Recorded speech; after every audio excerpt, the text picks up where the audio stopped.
Bine ați venit la deschiderea acestui workshop Development of Guidelines for Ethical Practice in Evaluation in Romania, organizat de Institutul pentru Evaluarea Politicilor și Programelor Publice Europene din cadrul SNSPA și de ADER, Asociația pentru Dezvoltarea Evaluării în România.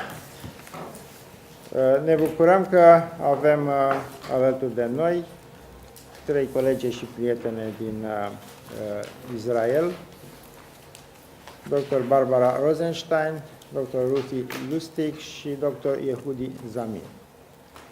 În prima parte, așa cum ați văzut din programul acestui workshop, colegele și prietenele noastre vor prezenta câteva aspecte privind practica evaluării în Israel. Am să schimb în engleză, da? And I'm sorry, I started speaking in Romanian. Yes, you understand very well.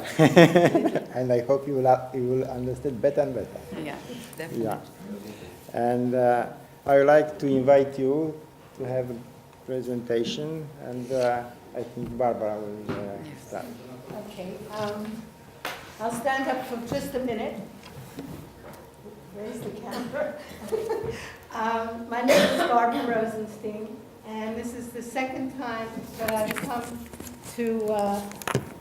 to Bucharest at the invitation of ADER, the Romanian Association for Evaluation.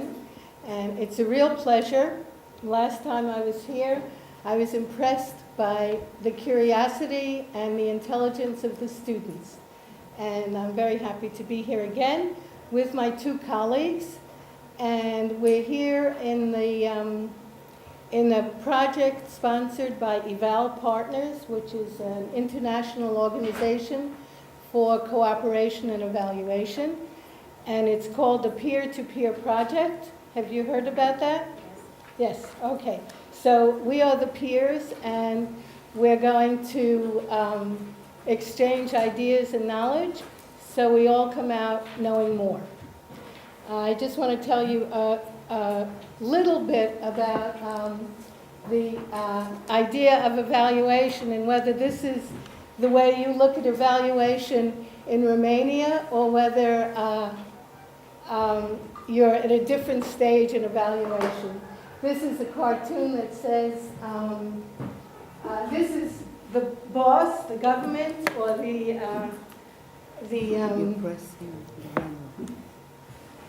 commissioner, the commissioner of evaluation, and he's looking at the evaluator, and he says, "You're telling me how to improve?" And he's saying yes. Okay, this is often a dilemma of evaluation, in short, because people don't like to be criticized, they don't like to be observed, they don't like to be told what to do, and they think that that's what evaluation does. But it isn't. What evaluation does, it's a way to learn how to do things better together. It's not a way to criticize and tell people what to do. So that's the general perception of evaluation that we're starting from. Do you all agree? Yes? Okay, am I speaking too fast? No. Too slow? Okay. Wait, I wanted to tell you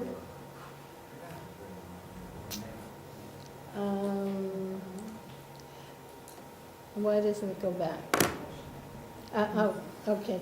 I wanted to tell you something about our organization, the Israeli Association for Project Evaluation. I'm the chairman of this organization. I'm a co-founder of it. Ruthie and Yehudi are part of the organization. Ruthie has been on the executive committee for many years. We began in 1999, and we work to promote evaluation in Israel. Okay, if you want to know more about the association, we have more information we can give you. Okay? Now I just want to talk a little bit about the process of evaluation. It's an iterative process. Well, this is Okay. not for me. Okay. It's an iterative process, which means that it's an ongoing process. It repeats itself over and over again. It's not something that comes at the end of something and says you did it wrong or you did it right. It's something that goes on from the beginning and continues. And it starts with the context. That is the national context, the local context. If you're working for an NGO, which is a non-government organization, or in a private organization, all of this information has something to do with how you're going to conduct the evaluation. Okay? Also, the subject area has something to do with it. If you're working in education, if you're working in social services, in health issues, these influence the kind of approach you're going to use. And you have different approaches to evaluation depending on the readiness for change of the organization. Some organizations are just not ready to participate in an evaluation. According to the support for evaluation that you have, and this means not only physical support, financial support, and support in time, because many places want you to do an evaluation. They ask people to come to meetings, to collect information, but they don't give them time from their regular work to do it. So that also is an influence. And the availability for evaluation. That means, am I ready for somebody to come sit in my classroom and watch what I do? Okay? Then you have different approaches. What approach would you say you use in Romania? Quantitative, qualitative, or mixed methods? What? Both quantitative and qualitative. Both, okay. Yes. Do you use them together in mixed methods or you Sometimes, separately? depending on the evaluation questions. Very good. Where are you from? What organization? I represent the Romanian Society of Evaluators. Ah. We are practitioners mostly in project evaluation. Ah, okay. Now we are starting program evaluation and some of our colleagues are doing. Mhm. Good. Okay, so you use mixed methods, basically. Yes. Okay, Especially in program evaluation. right. Okay, that's very popular now. And No, it's under the European regulation. We are, you're required to use yes, mixed we are required methods. ex ante, intermediate, and ex post evaluation. Uh-huh. It's by the rules. Okay, good. Okay, then you have use. Okay, there's a big discussion about evaluation use. Okay, I understand that if you're required to do an evaluation for the EU, the main use is to carry on doing EU projects, and that it's a requirement and you fulfill the requirement. Evaluation can be used for many, let's see if this jumps. So, okay, these are the kinds of use that evaluation should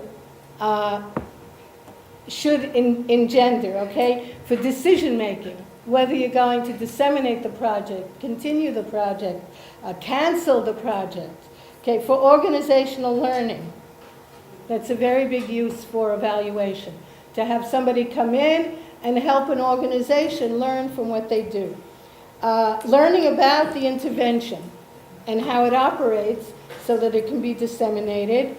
And what happened? And influencing policy. Okay, influencing policy is a very big use of evaluation now. It's spoken about a lot in evaluation circles. The problems with evaluation, although it's a wonderful thing, evaluation, and we believe in it, often it's not used properly. It's disused. That means nobody uses it. It goes on a shelf and that's it. They make a check and they say, okay, they did an evaluation check, and they put it away. It's abused. Sometimes evaluation is abused to promote a particular political interest. Okay, and that places the evaluator in a very compromised position. Does that sound familiar? Yes, a little bit. Okay, and sometimes it's misused. That means that they use it for, people use it for political reasons that have very little to do with the evaluation.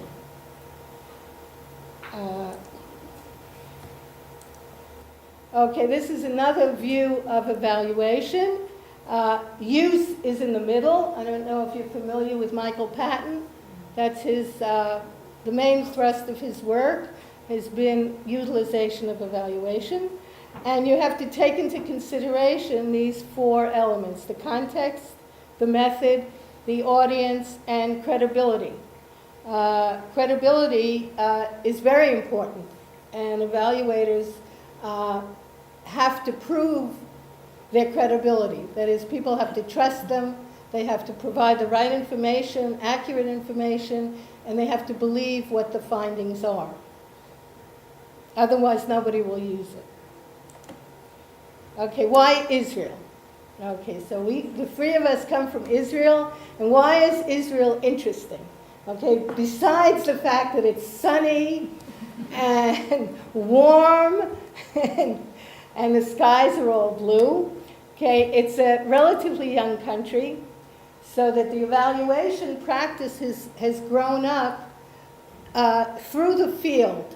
It's not something like, here, you're an old, I mean, don't get insulted, you're an old country, and you're having the evaluation imposed upon you from something else. In Israel, evaluation sprung up because of many projects that were going on, small projects that were going on, and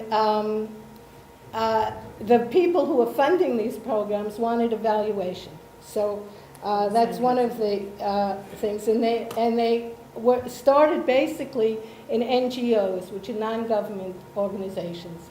And Ruthie will discuss non-government organizations. And there also evaluation is practiced in some government organizations, and Yuti will discuss that aspect. Okay, all of these are examples that we're not going to go into now. Who conducts evaluation? So you get a picture of who we are. These are pictures taken from various conferences that we've had. This is where evaluators work.